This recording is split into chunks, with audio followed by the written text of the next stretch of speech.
and appearing on local news to spread awareness of his wife's disappearance.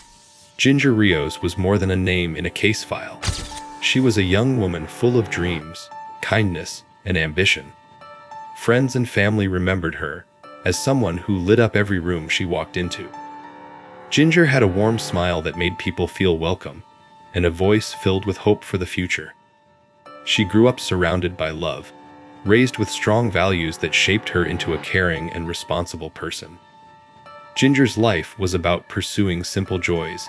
She enjoyed music, laughter, and spending time with loved ones. She worked hard to build her future, believing that life held endless possibilities for her. People close to her described her as trustworthy, someone who would go out of her way to help others, even strangers. She carried herself with a quiet strength, a mix of innocence and determination that made her unforgettable. Her story is not only about tragedy, but also about the life she lived before that dark day. To know Ginger is to understand what the world lost. She was a daughter, a friend, and a young woman who had only just begun writing her story. Vanishing Day, March 6, 1997, began as an ordinary day for Ginger Rios, but it would end as the moment her life was stolen.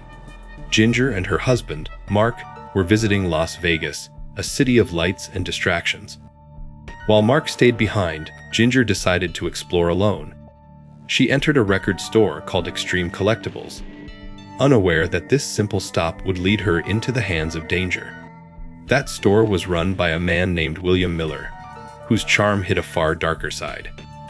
Witnesses later recalled seeing Ginger inside, polite and curious, browsing through items just like any other customer. But after stepping into that place, she was never seen alive again. Hours passed, and when Ginger did not return, Mark's concern grew into panic. Calls went unanswered, and the city that once felt exciting now turned cold and hostile. This was the beginning of a nightmare. A young woman, full of life and promise, had vanished without leaving a trace.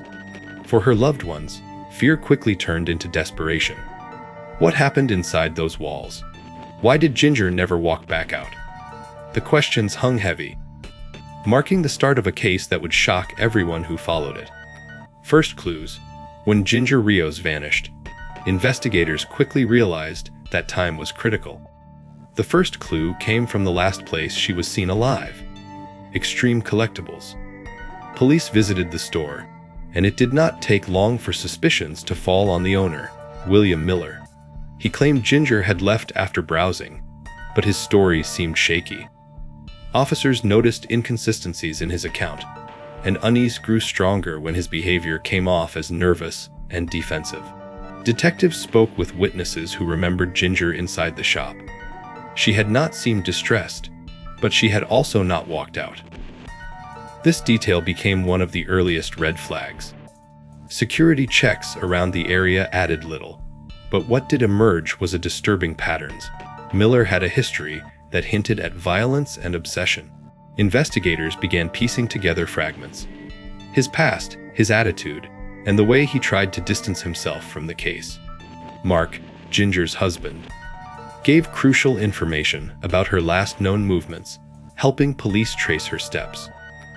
Every detail mattered, from the time she entered the store to the moment she failed to return.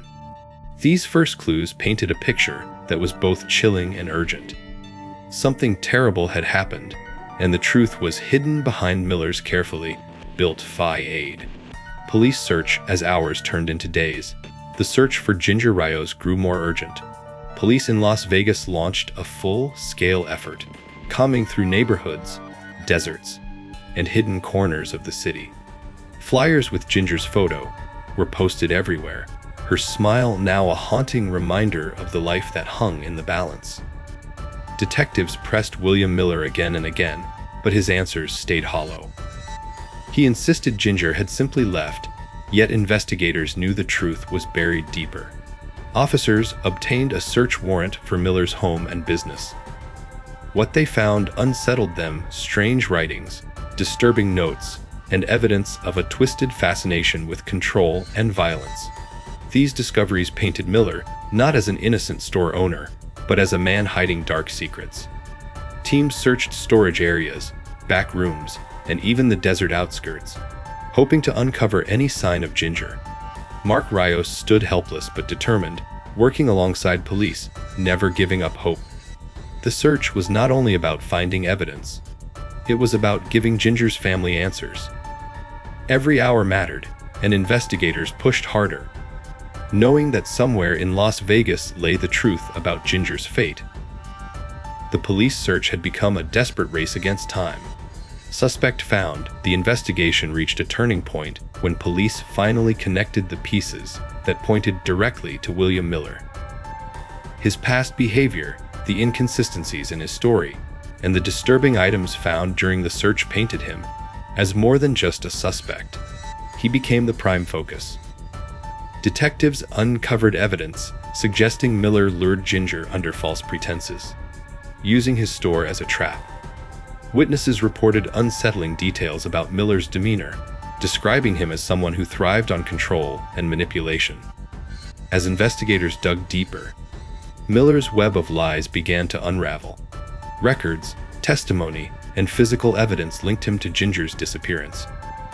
What had first seemed like a missing person case now took on the weight of a darker crime. Police believed Miller had carefully planned his actions, leaving behind traces that would eventually betray him. When confronted with mounting evidence, Miller grew more defensive, trying to shift blame and avoid responsibility. But the circle was closing. The search had transformed into an arrest, and the man who once appeared as a simple shop owner was exposed as the predator behind Ginger's vanishing. The suspect was no longer in the shadows. William Miller had been found.